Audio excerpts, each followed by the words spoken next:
The serious economic and political crisis that Venezuela is experiencing have encouraged the massive migration of more than 2.5 million of its citizens to countries around the world. According to figures from the UN Refugee Office and the International Organization of Migrations, 19% went to Latin American countries. Here is the map of Latin America and the countries that most Venezuelans have received since 2015. Colombia, Ecuador, Peru, Chile, Argentina, Brazil. The majority of them have arrived to Colombia with more than 935,000 and to Ecuador 200,000. Then there are Chile and Peru, and those that have received the least are Argentina with more than 56,000 and Brazil 35,000. The factors that have influenced these figures are the different procedures of migration of each country, geographic location, xenophobia, and language in the case of Brazil and the Portuguese. What about Colombia? There are 935,000 Venezuelans in the country, what means 1.8% of the population. This circular diagram shows the departments of Colombia with the highest percentage of Venezuelans.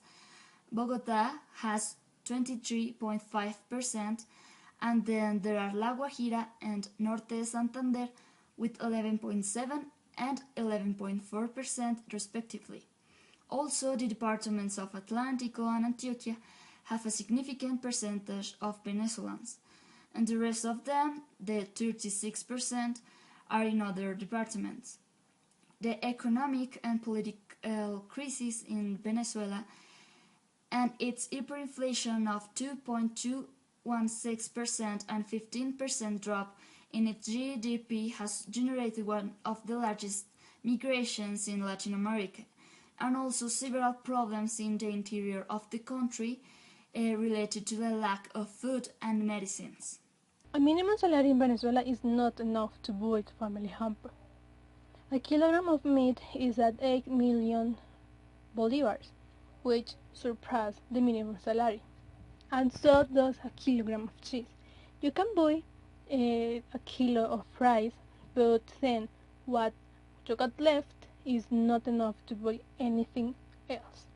This economic crisis is what allowed an increase in the mortality rate, especially in children.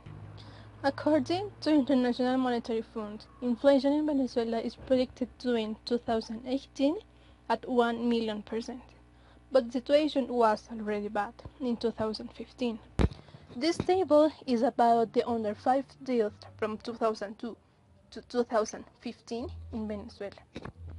The upper vertical side shows the years. As children are at a higher vulnerability state than adults, they have special rights and treatments, and for that exact reason, and with the overall situation Venezuela is going through, they are the most disadvantaged when it comes to a steady life. Hunger nowadays is killing children in Venezuela.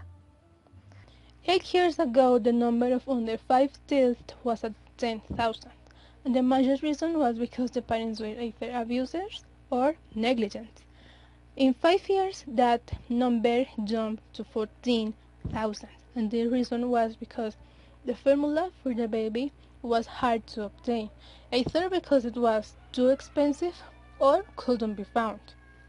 This another table shows the infant death between birth and age 1.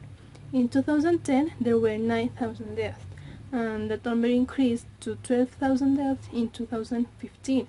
And it's because the exact same reason. The mother can, in a lot of cases, the mother can't breastfeed the baby, and as the formula is hard to buy or find, the baby ends up dying. According to what Uriandes Urbina Medina, president of the Venezuelan Society of Childcare and Pediatrics, told the New York Times, the cases of malnutrition in which children are getting to the hospital in are similar to the ones that could be found in the concentration camps.